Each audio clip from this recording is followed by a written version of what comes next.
Hey, Rob. Hey, Will. How you doing? All right. How are you? I'm great. So this is such a great thing. We had, whose idea was it to have a couple of science reporters on right after the political conventions? I don't know, but I guess they must have been so burnt out from all the partying in Denver and in the Twin Cities that they weren't thinking straight. Yeah. Well, there's nobody I'd rather not party with than you, Rob. Back at you, baby. Yeah. So we're supposed to introduce ourselves, right? Okay. Will Saletan, Slate magazine. And Rob Stein, I'm a science and health reporter from the Washington Post. Do we have to disclose that we are actually both owned by the same company? I think you just did. Yeah, okay. Yeah. Washington Post Company. That's right. We've done our duty. Okay. So did you watch these conventions? I did. I was riveted, actually. I thought they were both. I wasn't expecting to be staying home every night watching it, but I definitely did. How about yourself? Did you actually stay? Did you watch? How many hours a night did you watch the convention?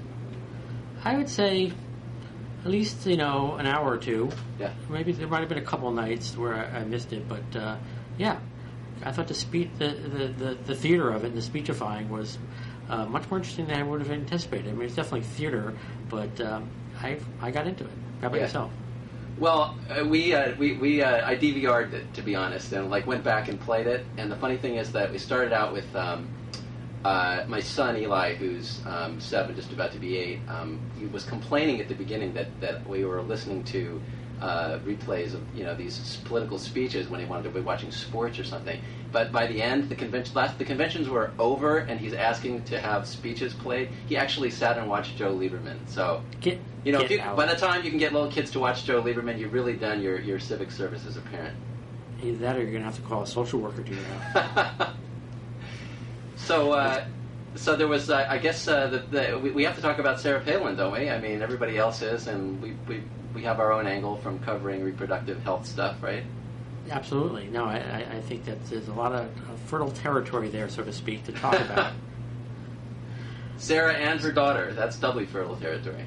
Yeah, Sarah and her daughter. Well, I've been reading some really interesting stuff that you've been writing about this. Especially the piece you wrote about other daughters. Oh, yeah. That one I actually got called a neck-breathing pervert for writing that one. A neck-breathing pervert. A neck-breathing pervert. Which is really unfair because I've never breathed on anybody's neck, to be honest. Well, actually, I can't say that. But I was totally, fascinated by the two ends of the fertility spectrum. We have Sarah Palin. Age. Was she 44 now? 45? I can't remember which. Right, 44. She's 44 now. She was 43 when she got pregnant. Her daughter got pregnant, I guess, just having turned 17, and now is on the verge of turning 18. So, it can happen anytime, ladies. But I got in a lot of trouble for this. I should explain what this is about. There was all this uproar right when Bristol Palin's pregnancy got into the news. What is Sarah Palin, this supposedly upstanding mother, doing with a teenage daughter who's pregnant out of wedlock? And so I thought, well, this can't be the first time this has happened. The only reason why we know about this pregnancy, right, is that she's having the baby. If the daughter decides she doesn't want to have the baby, or the parents decide they don't want her having the baby, and they persuade her, whatever word you want to use for it, compel her, there's no baby, there's just an abortion, but presumably the public never finds out about it. That's right. So, but what makes you think that there was something to be found out about? Well, the reason some people were upset because, look, I don't have any evidence in any particular case. It is just statistically extremely likely that, given the fact that there are 37 women of childbearing age who have gone through as daughters of either the president, the vice president, or the losing parties on the people on the losing ticket for president and vice president. Over the course of about, if you just do the math, 37 of these women multiplied by a certain number of years during which they were, fertile and presumably having just as much sex as anybody else at that age, unless the Secret Service stops them. And then, divide by the number of years, that's about a 40-year span, it's probably somebody has gotten pregnant in that time. So this is probably not the first time. Right. This is the first time that we've found out about it, probably. Do you think that's unfair? Well, so do you think? But I guess the question is: so do you think that means that Sarah Palin is somehow getting a raw deal as a result of that? Yeah, it's sort of. I guess to me, it sort of changes what the question is. Is she, is she a woman who didn't take, care to teach her daughter the right thing? Was she like one of these abstinence-only people who left her daughter unprepared for sex and therefore the daughter got pregnant? Or is that something that just happens very often as the national... Wait a minute. So I want to stop it for a second. Yeah. These abstinence-only people who don't prepare their daughters, I mean, do you think that abstinence-only parents would characterize it that way? No. To be fair, no. That was the reaction of... And as you and I know, there's plenty of hypocrisy on all sides about this, right? Where you're going to have people who presumably who talk about family privacy, who are happy to then, dig up everything they can about the Palin family and every pregnancy in it, and who are, going to criticize her for not for what she taught or didn't teach her daughter. When if it happened in a Democratic family, presumably they wouldn't. They would think that was an invasion of privacy and unfairly questioning what Democrats think kids should be taught, which is, also contraception and sex education, and of course, I guess the Republican argument is that that way your kid if your daughter gets pregnant in that situation, it's because you gave her the mixed message, right? Right, and you're basically by encouraging your teenager to have sex because they have protection, right? Somehow, right. So. Well, do you think it's been unfair, this focus on Sarah Palin and how she raised her daughter and what her daughter decided or how she got pregnant? Well, it's certainly, I think, I don't know if I characterize it fair as unfair. I definitely think it's a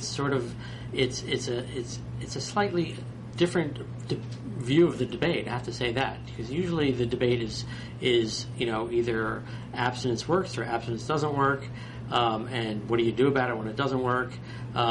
And in this case, clearly you have somebody who's making family a big part of their public identity. So it seems like it's reasonable to examine the way the family dynamics work out. Mm-hmm. So you're not. I guess I can't get you to editorialize on this, being a news reporter and all that.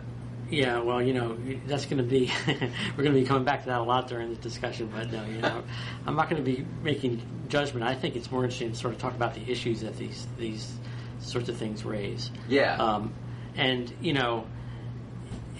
Certainly, this is a big difference between the parties. Clearly, the whole debate about abortion and choice and abstinence versus what they call comprehensive sex education. Yeah. And this certainly is pushed these issues directly into the forefront right away in this presidential debate, and they really hadn't been talked about very much. Right. It's true. It's like not concretely, because it's always a guy talking, and it's always an abstraction about when. I'm remember when McCain 8 years ago, he had to talk about his daughter, right? What would you do if your daughter got pregnant? But first of all, the daughter wasn't pregnant, and secondly, he was the dad, so it wasn't quite as real as the daughter actually being pregnant and the mom being asked about it. Right. And a woman with her own pregnancy. Right. So it's been interesting to see as a woman on the campaign actually walking around. I was reading someplace recently about it. Usually you have politicians kissing other people's babies. Here you have a politician carrying around their own baby. Right, and that's I think it's interesting that you raise this concept of choice and what it's all about, because there's so many different kinds of choice, and we hear the word pro-choice being thrown around, right? As if you're pro-choice, this is your position on abortion or contraception or whatever it is. But and one of the things that I love about your reporting, I think that you do a lot of illuminating about the differences. I mean, if we just take the Palin family, mm-hmm. in the case of Bristol's family, we have a question of, she I believe the statement from the parents was that Bristol decided to have this baby. But at the same time, the public position of Sarah Palin when she, as governor of Alaska, when this issue came up, was that parents, not daughters, should be empowered to make that decision. In the case of the daughters, the underage daughters' pregnancy. So whose choice is it then? Well, yeah, right, and obviously this is an issue that's important right now because of what's going on in California with the parental consent legislation that's pending out there. Okay, so tell me a little about that. Well, I think abortion is on the ballot in 3 states coming up in November. You have the South Dakota situation where they're requiring doctors to read this statement to women before they get an abortion. There's what's going on in Colorado, where there's a referendum on the ballot where they're going to be potentially declaring an embryo, giving personhood status to an embryo, and then there's the parental notification initiative that's happening in California. Mm-hmm. Now, you've written about the California case. Well, the South Dakota one, not really the California one. Yeah. But they're and it's interesting because there are 3 different parts of the abortion issue, and they're all tackling different questions, right? There's if the Colorado one passed, would that actually make abortion illegal, or would it at least lay the groundwork for making it absolutely illegal, right? Well, yeah, I mean, the Colorado initiative, if that passes, that could have a lot of implications. But yeah, I mean, because if you're granting an embryo personhood status, then an abortion could be essentially equated to homicide. Yeah. That's a very controversial approach, even in the right to life community.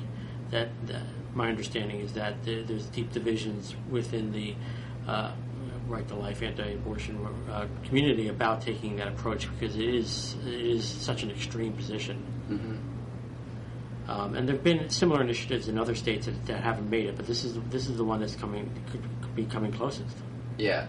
And now South Dakota, my understanding is that what's happened there sort of bears out your point. There was an initiative similar to one that's up now about banning abortions except for risk to the woman's life, and that was considered too extreme, so they just brought back in a couple of exceptions for rape and incest. Right. And so that's back on the ballot, hoping that they can pick up the extra percentage of people for whom that was the sticking point. Right. It must be pretty weird for people in New York to hear about this stuff, that the rape and incest exception is the crucial thing for getting 50% of the vote in another state. But that is the way it is. Yeah. Well, it seems to me that don't you think that is the sort of fine line that people start to feel uncomfortable about, even people who are anti-abortion when it comes to rape and incest. Mm-hmm. That even then, that really people start to get very uncomfortable there. That's true. Just like the parental consent issue is one where a lot of liberals who believe that the government should stay out of my family still think, well, geez, if it's my daughter's pregnancy, I want to have a say in that. And a lot of those people actually support parental notification or parental consent laws. Right. And so, I mean, but clear that's not universally. I mean, there's a lot of folks in the pro-choice community who are really worried about that one. They see that as potentially creating a real obstacle for women to get abortions, young women. Yeah. So now can we talk a little bit about the stuff that you've been writing about and some of the pharmacists, which is such a hot issue these days? Oh, if you insist. Okay, well, I do insist. Because, I mean, what's really fascinating to me as an outside observer, and maybe you can explain some of this, is the way, the way that the rhetoric of choice that has traditionally been used on the abortion issue by liberals to say the government should stay out of it and women should have this choice has been sort of co-opted and turned into this word conscience on behalf of doctors, pharmacists, and whatnot. So maybe you can sort of lay the landscape a little bit for me. Yeah, well, what we're talking about is this big issue of what's called the right of conscience in healthcare, which this idea of right of conscience has actually been around in the United States, obviously since the founding fathers, and we think of it, have thought about it traditionally as like conscientious objectors to the war, for example, but it's become a really hot issue in the healthcare world when it comes to healthcare workers who are trying to assert who have been asserting what they call a right of conscience to object to performing different types of health care that they find morally offensive. And the most obvious one is abortion. And again, that's not new either. Right after Roe versus Wade passed, every state in the country pretty much passed laws that would allow doctors and nurses who didn't want to participate in abortions, who didn't want to have to do them, to protect them, so they wouldn't have to do them. So they could step aside, wouldn't be forced to perform abortions. And there are several federal laws that also provide that protection. But this issue has not gone away by any means. In fact, it's gotten a lot more intense in the last few years. Now, you made reference to pharmacists. That's, I think, the area where people have probably heard about this the most, and that's where you have pharmacists, anti-abortion, pro-life pharmacists who, the most common example is they don't want to fill prescriptions for morning after pills, what people call Plan B, because they consider it equivalent to abortions. And this has been a huge issue around the country because pharmacists have been getting fired and reprimanded and getting in lots of trouble for wanting to assert this quote-unquote right of conscience. Now, you were saying the conscience issue has been around for as long as Roe v. Wade, right? But this particular part of it, the hormonal contraception part of it, is that new? But that's sort of the latest wrinkle on it. Yeah, you're absolutely right. I mean, the Plan B is really what made this a huge issue when Plan B was up for approval as an over-the-counter medication. But it's basically what it's done is it's brought out something that's also been around for a long time, which is that there is a certain proportion of the population, healthcare professionals, certain doctors, nurses, pharmacists who basically equate with the morning after pill and birth control pills and other kinds of contraceptives like the IUD. They essentially consider them equivalent to abortion, which of course is not something that the most doctors and mainstream medical organizations agree with by any means, but they do, and so they don't want to be forced to have to participate in any of those services because they think it would be equivalent to making them perform an abortion or be a party to an abortion. Okay, no, wait. Okay, I have to back up now and say, how in God's name can the birth control pill or the morning after pill be considered an abortion? And I'm asking that question skeptically, although I'm sure you can lay out the science for me. Yeah, as I say, this is not something that any of the major medical organizations or most doctors or scientists agree with. But the argument goes like this: that basically these birth control pills, Plan B, could, in some circumstances, that it's not their major mode of operation, but in some cases could interfere with a fertilized egg after it's been fertilized. Now, the way birth controls basically work is they suppress ovulation or they prevent an egg from getting fertilized in the first place. That everybody agrees that's basically how it works. But there is a possibility that in some circumstances, when an egg has been fertilized by somebody who's been taking the pill or the morning after pill, that it could then interrupt that process and, for example, prevent the fertilized egg from implanting in the womb. And for somebody who believes that life begins at conception, to them, that is the equivalent of an abortion. And what is the probability that if you're taking the pill that you're zapping a zygote? Nobody really knows. Nobody really knows. It's very small. The probability is very small. Nobody's ever. You can't really calculate because there's no way to really do that experiment to know. But for those who believe that to be the case and find that morally unacceptable, even the smallest chance of that, they don't want to be a party to, and they don't feel like they should be forced to. And this has come up again most recently in this federal regulation that the Health and Human Services Department is trying to put into place right now. Okay, so this is kind of interesting because I think of there's abortion and then there's birth control, but now, first of all, it sounds like we're blurring the line. Yeah, we're conflating the two. That's what in this situation the two are being, don't want to say we're blurring the lines. There's a debate about whether they are the same thing or not.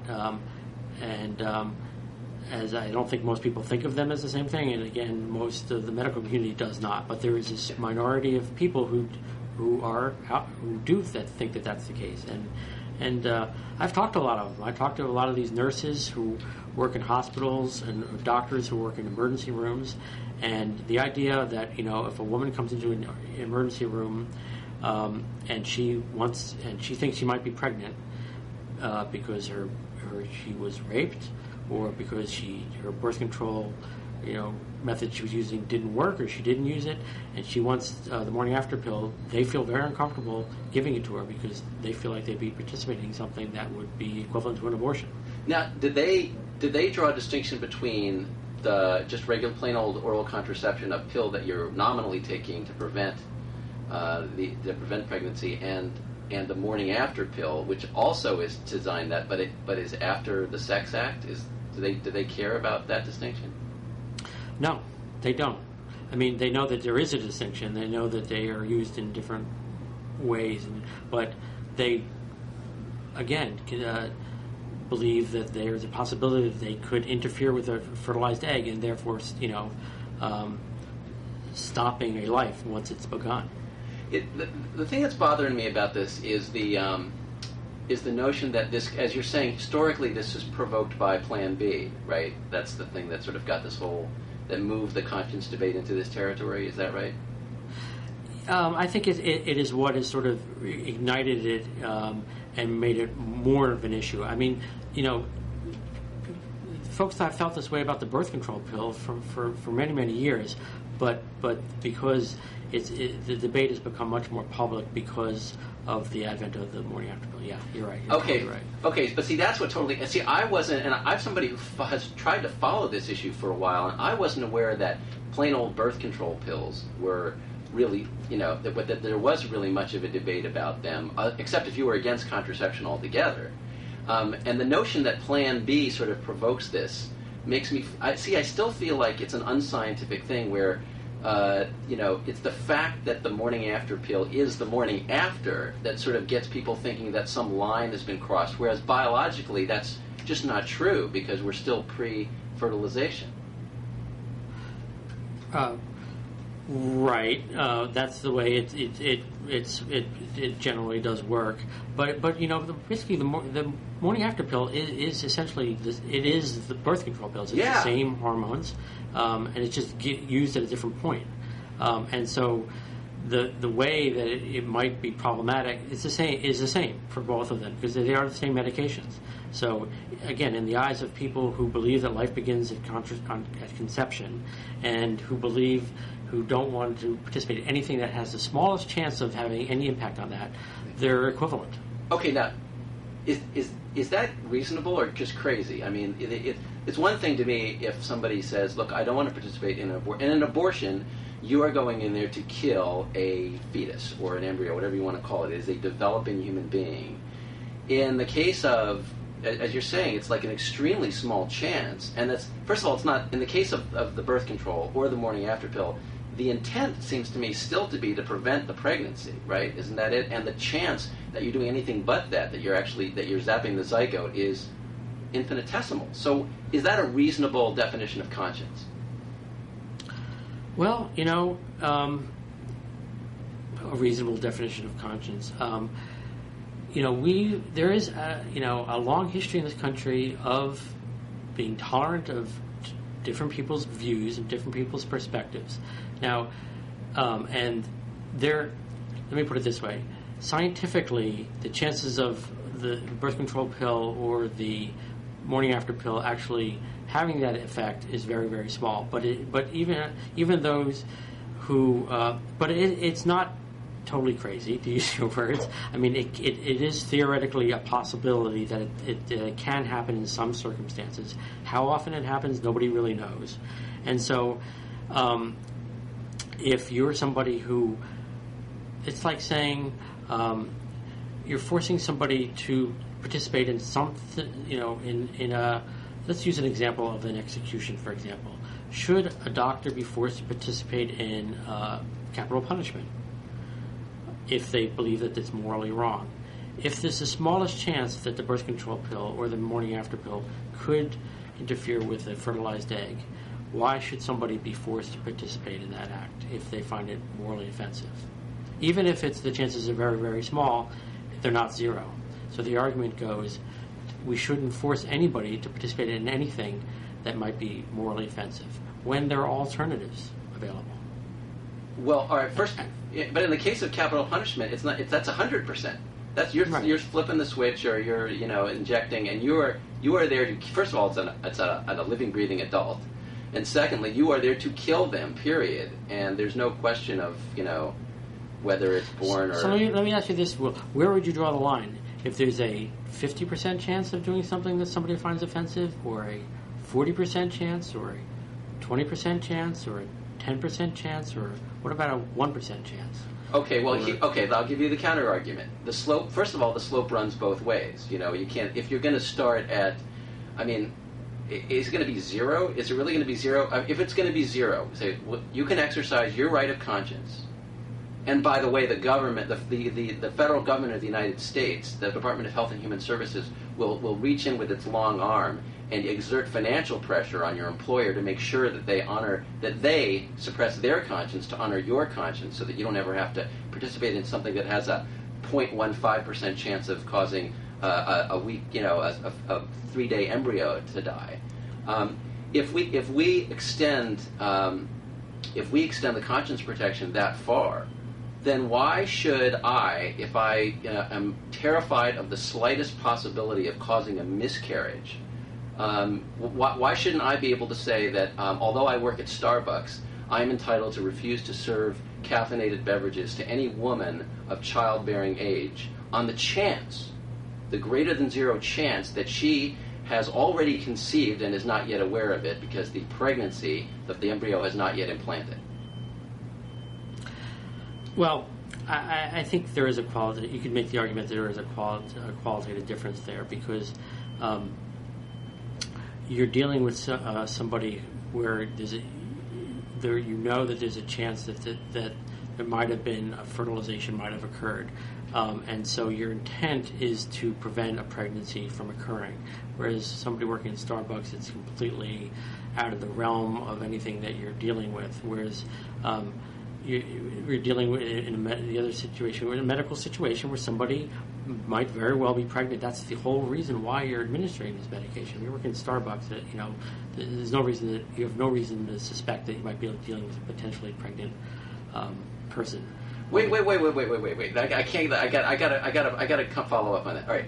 It's sure. In neither case is the intent to zap a zygote, right? And it's not true if you come in, and you say, I need a morning after pill. I'm not there to zap a zygote. I'm there to, and the instructions on the pill say that's not the point is to prevent the ovulation and the fertilization, right? Right.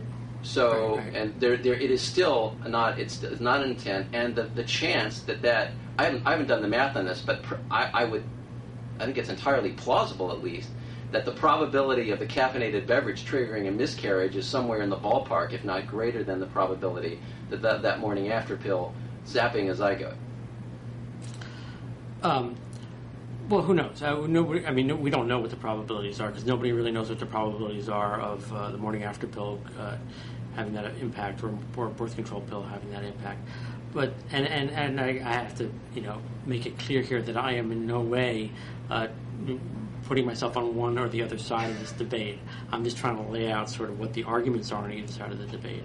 And this is the big issue. This is the big issue is of balancing these two rights that our society does believe to be really important. And one is the right of, on one side, is the right of somebody to follow their conscience, which we have a long history of honoring in this country. And the other one is the right of people to get access to health care.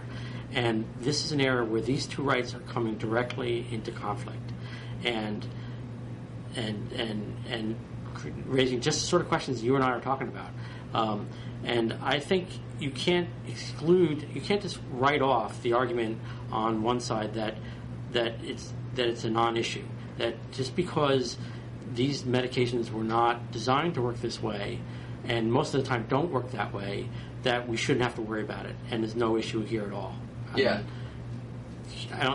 on the other hand, I think there are huge issues being raised by this, because if you follow this out to its logical conclusion and allow anybody to object to anything that they find offensive, like that extreme example that you decided of the Starbucks worker. I mean, you can imagine, you don't even have to go that extreme in your example. All you have to do is follow the logical argument of what this federal regulation that we're talking about, what the effect might be, and could have enormous implications and create enormous barriers to patients getting access to legal, safe, government-approved medical care. And actually, I kind of feel like at this point we should maybe step back a little bit and explain what we're talking about, about this conscience regulation that the federal government's taught. Tell me about that conscience regulation. Yeah, basically I'll try to make it quick. Basically, what it is the Department of Health and Human Services is planning to put into effect a regulation that would require basically every healthcare organization in the country, we're talking about hospitals, clinics, entire states, doctors' offices, to basically guarantee that anybody, that they will safeguard the conscience rights of all their employees. That means they can't refuse to hire anybody, and they can't fire anybody or reprimand or discipline or penalize anybody in any way who wants to object to something that they find morally offensive, such as administering birth control pills or the morning after pill. And what this regulation would do is if any entity, a hospital or a clinic, refuses to do this, they could lose all their federal funding. So it's a big threat. And so people are in the pro-choice community are extremely worried about this, what the impact could potentially be.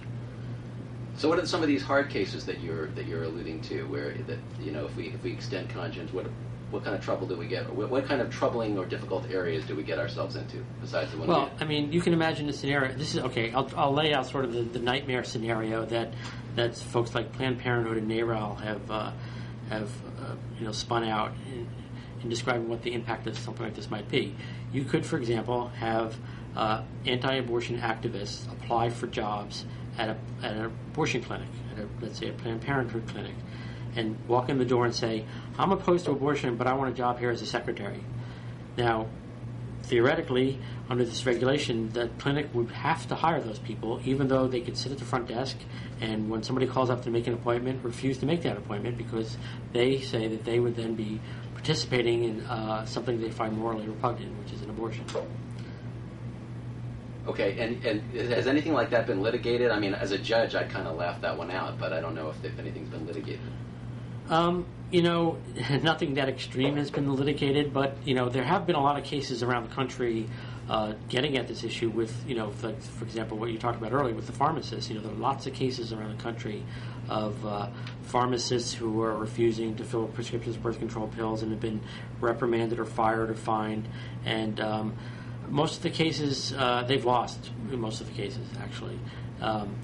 But what does happen is at the same time, most institutions, this is the way the law works, is that you are required, if you're a hospital or clinic or any other organization, to try to accommodate somebody's rights of conscience.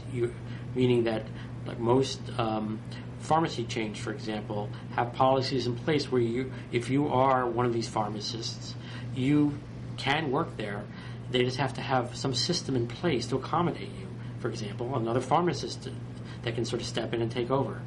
So, there are lots of attempts to sort of balance these competing rights. Okay, all right.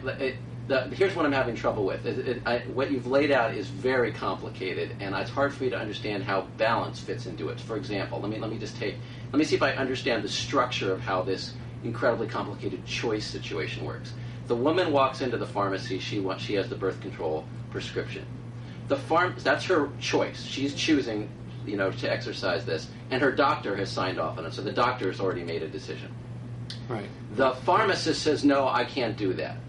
Right. Okay, that's his choice. The employer of the pharmacist, the pharmacy or the drugstore, whatever the heck it is, says, you have to fill this prescription like any other, or you're fired. The state says the pharmacist has to fill prescriptions, even if the employer doesn't. So I mean, I'm just spinning out one of the. There are state laws that do this, right? And then the federal government, in the form of the Department of Health and Human Services, comes in and says, no, you state and you employer can't tell the pharmacist what to do about the woman's request that the doctor signed off on. Because we, in the name of conscience, that particular conscience that we've plucked out of this chain of consciences, has to rule. Yeah, it is a big mess, to make it short. But this is the deal. Around the country, there are laws already in place all over the country. And there are lots of others that are, pending in state legislatures and being debated, that on one side or the other. There are lots of laws that require pharmacists to fill prescriptions, and there are laws on the books that protect pharmacists who don't want to fill prescriptions. And as I said, most like big pharmacy chains have policies in place to try to work this out, so that you can have somebody working at a pharmacy who doesn't want to fulfill the prescriptions, but they can still do their jobs, and the woman will still get her prescription anyway. And it's basically it requires another pharmacist to be on call or present at the time, or for the pharmacist to refer the customer, the patient, to another pharmacy where they can get their prescription filled.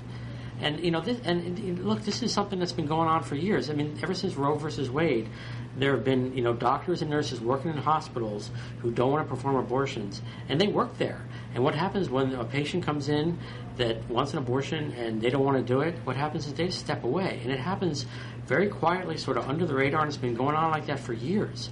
And where this accommodation happens on a daily basis in hospitals and doctors' offices around the country. Okay, so then why did the federal government get involved now? Yeah, well, that's a good question. That's a very good question, and a lot of people are asking that question because as I said, there have been these laws on the books. It's the Weldon Amendment, the Church Amendment, that are on the books that basically guarantee this right of conscience. Now, what happened here was that Secretary of Health and Human Services Mike Leavitt got wind of an ethics ruling that came down from a group called it's called ABOG. It's a group of obstetricians and gynecologists, basically ruling that if you're an obstetrician and you're a gynecologist, you don't want to you have a moral objection to abortion, that you should. At least you have an obligation to at least inform all your patients of what their options are and to refer your patients elsewhere. Now, that's what got Secretary Leavitt worried, because he became concerned that would become something that would be required of doctors, or they'd lose their certification. That's really what got this whole thing going.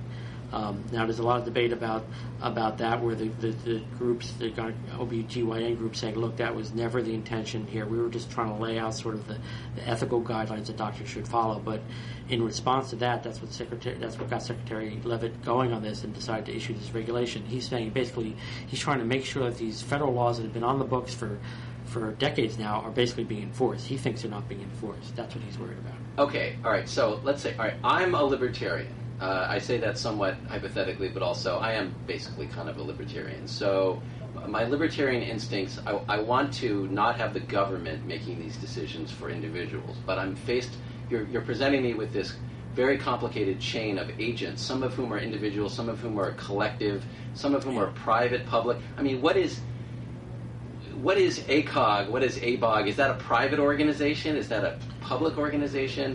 These are professional. These are professional organizations, just like the AMA. Basically, it's the equivalent of the AMA for obstetricians, gynecologists. And again, these are not. Nobody's requiring anything in here. These are just. It was an opinion issued by an ethics committee, a guidance, and for how obstetricians and gynecologists should do their jobs. Now, the concern was that it could somehow translate into something punitive for OBGYNs, anti-abortion OBGYNs. But it really, that was just part of it. The original draft version of this regulation cited all these laws and proposed laws around the country that were that were started popping up in all these state legislatures in response to what was going on with the pharmacists. So it's all sort of interconnected. There's been a lot of sturm and drum about this in the medical world, and it's gotten attention of folks like Levitt. Okay. So, now, yeah. Go ahead. I'm sorry. Well, I was going to just ask you about how they, you and I have been following this, how they changed the language that was in the regulation, and what the heck we should make of that. Yeah. That the original, there was a draft version of this regulation that leaked back in July, and that's really what freaked people out in the pro-choice community. Was there was this definition of abortion in the draft version of the regulation that would have, if it had become part of a final regulation or federal law, it would have been the first time that anybody can think of anyway that would have specifically defined abortion this way, and it would define abortion in the way that we've been talking about, which is anything that it interferes with a fertilized egg. So that would mean that birth control pills and the morning after pill and IUDs would be considered equivalent of abortion. Now that didn't end up in the final version that was proposed last month. They ended up dropping that. So does the regulation, so now if I'm a pharmacist and I want to invoke this regulation, can I do so or not? Yeah. That's the thing, is that although they dropped that specific language that everybody was freaking out about, the language that remains in the proposal that finally came out is basically very broad and kind of vague, and it doesn't define abortion, but basically says that a healthcare worker should be protected against performing any duties that they find objectionable. And so, if I'm a pharmacist and I think Plan B is the equivalent of abortion, I should be protected. Okay, now I'm having a problem with that, because it's one thing, it seems to me, to say I get to invoke my conscience on a moral question, but it's another thing for me to say, I get to invoke my conscience on a scientific question. That is to say, as you were just describing it, I don't remember exactly what the regulation says, that anything that I perceive to be, an abortion, like, do you get to make your own judgment about whether this theoretical risk makes this pill abortifacient?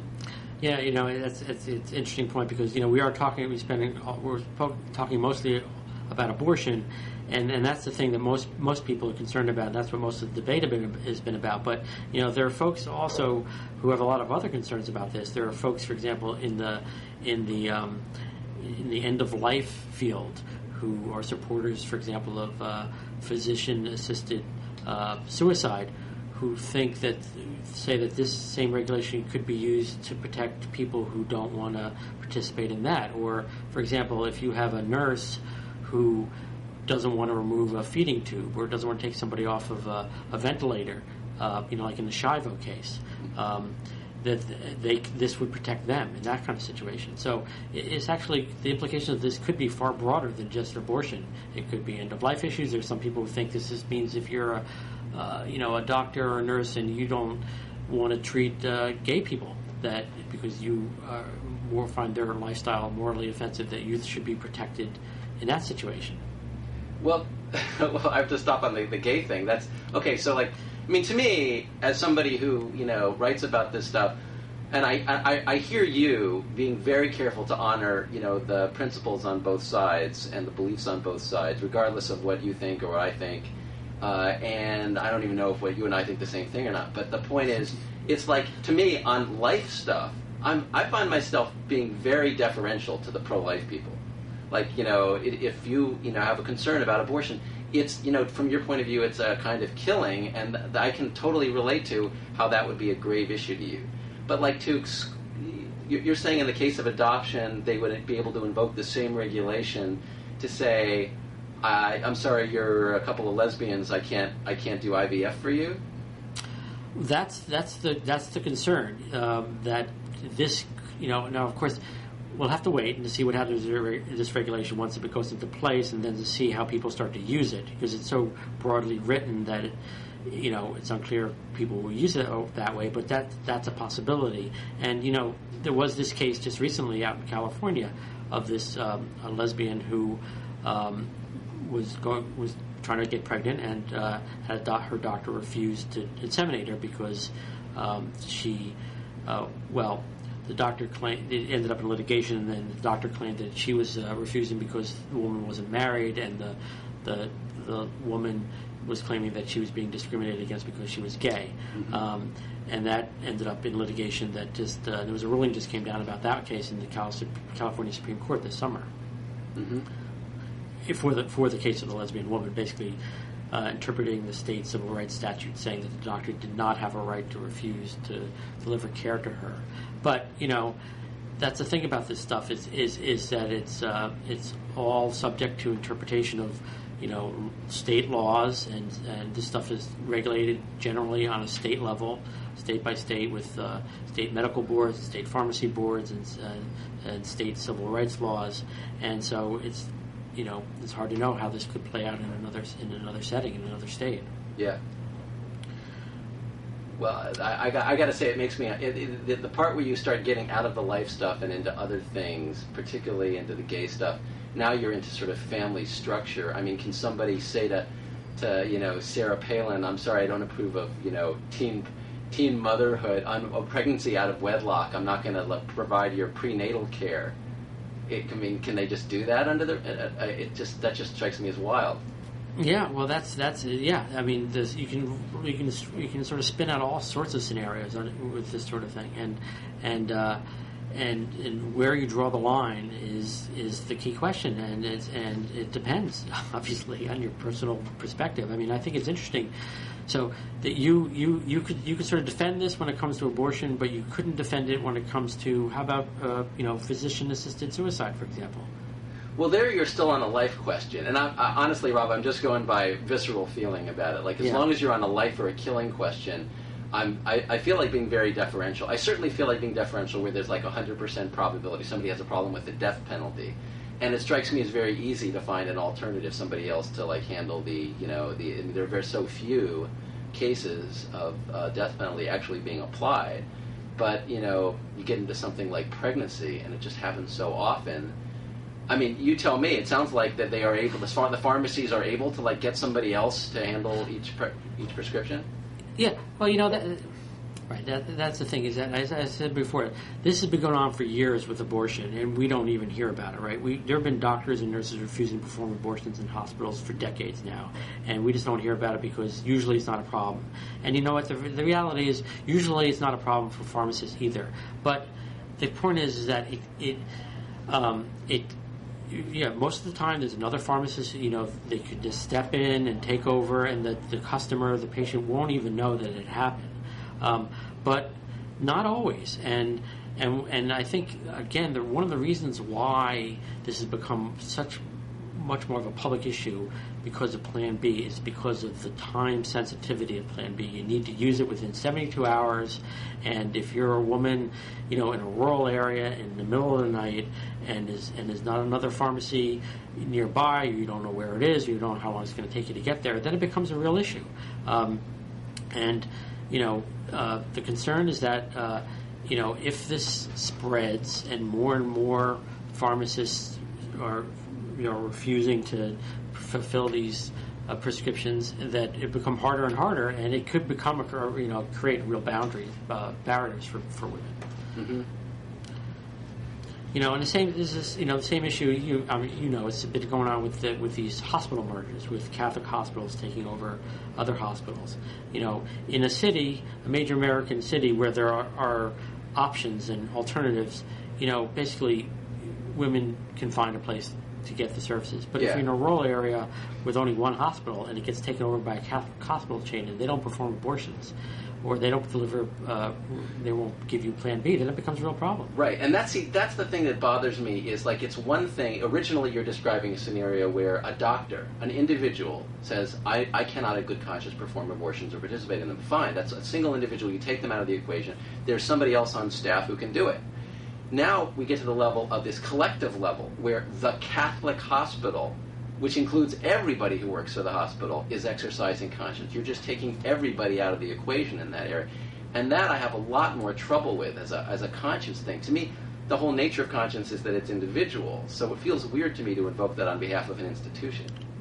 Well, yeah, but that's been the case for decades. I mean, we haven't made any Catholic hospital chain perform abortions. That we never do that. Yeah.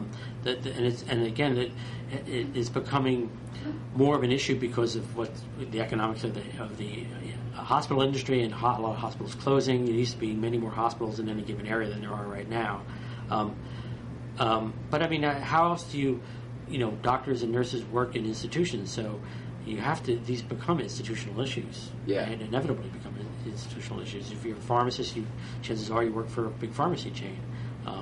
So big institutions have to deal with these issues. They have to have policies to deal with them, and that's what this HHS reg is aimed at. It's aimed at basically making sure that these big institutions are protecting people from doing things that they don't want to do, and figuring out a way to accommodate them. Now, Secretary Leavitt made a point of saying, look, we're not barring anybody from doing anything. We're not saying, X hospital, you can't perform abortions. We're just saying that if you perform abortions, you can't force somebody who works for you to do them. Okay. Which is a difference. It's a key difference. So I think the pumpkin's probably our carriage is going to turn into a pumpkin, right? So we should probably figure out where do you think all this stuff is going? Do you see any new twists and turns in the development? Oh yeah, I think it's actually going to get more intense as time goes by. I mean, just think about stem cells. That's the most obvious one. Uh-huh. If stem cells, start to become real therapies and widely used, there are lots of people out there who have real moral problems with stem cells and where those stem cells came from. Mm-hmm. And you could easily see doctors and nurses refusing to deliver stem cell therapy to people. And could we work around them? I mean, yeah, we'll have the same. It'll be the same sort of issues, having to find somebody else to do it, and some other way to deliver it. So I think that you're going to see this issue is not going away. And just I guess I was just curious, sort of what you thought about it. I mean, whether none of this has been so far has really been an issue in the presidential election at all. Yeah, it's sort of. To the extent this issue has come up so far, it's been the Democrats shifting their platform to acknowledge that abortion reduction is a good thing, and the Republicans trying to make an issue of Barack Obama supposedly being against regulating extremely late-term abortions, like after the baby's been delivered and survived, which I think is bogus. But that's it. None of this stuff about the contraception has really been made an issue by the campaigns. Yeah, are you surprised at all about that, especially with Palin? You would think it would have become that, if anything, would have thrust it into the forefront. Well, I think what's basically going on is, although I'm interested in this issue and you're interested in this issue, the people who run the campaigns know better than us. They just sort of look. If you're the Republicans, you talk. Yeah, they did in their convention talk about a culture of life, right? And McCain used that term, and Fred Thompson said something about protecting the unborn. They all said something because they know their people will vote. The pro-lifers will vote single issue on that. The Democrats, they might have on balance more people on their side, but they're not going to vote on the one issue. Plus, they have these two strong issues in the economy being in the tank and the people being unhappy with the Iraq War, and why fuzz that up by getting into these complicated social issues. I don't even think they want to talk about Sarah Palin in general, the Democrats. So I just think the Democrats are going to ignore this so they can pound relentlessly on Iraq and the economy. But I guess the issue where Palin comes into play is really just sort of energizing the Republican base. Yeah, and it's sort of like this is the way politics was before, there was the Webster versus Reproductive Health Services, the Supreme Court decision that threw this back into the public. I mean, back when only the pro-lifers cared, we're back to, again, where only the pro-lifers care, and I see the pro-choicers mobilize on the web. Maybe they're donating money, but it's not really become a voting issue the way that it was when people thought that abortion might become illegal. You'd think, though, with the Supreme Court potentially at stake, that this should be on people's minds. Well, I don't get the impression that people are actually... my recollection is that abortion became a hot issue after the collapse of the Soviet Union and when the economy was in good shape. And so it was like, the social issues came up to the top. But when people are worried about national security and, buying a tank of gas, it feels like this just gets buried. It's a hierarchy of needs. Yeah, we got more important things to worry about. But what do we know? Here we are, a couple of guys talking about the hierarchy of needs involving pregnancy when it's not really in our body. So it's a little bit. Maybe I don't want to be too cavalier about it, but. But look, if those women want to make abortion a voting issue or birth control a voting issue, they're going to have to come out and vote on it in a way that historically people just haven't. Right. And it doesn't look like that's going to be any different this time around. So I guess I should let you go back to your science work, and I go back to my science work, and we continue to be, I guess, spectators of the grand political event. Well, it's fun, isn't it? It is. But I'm happy to be an observer and occasionally get to put my finger in it. Yeah, me too, Will. Well, it's been really great fun. You too, Rob. Take care. All right. Talk to you later. Bye.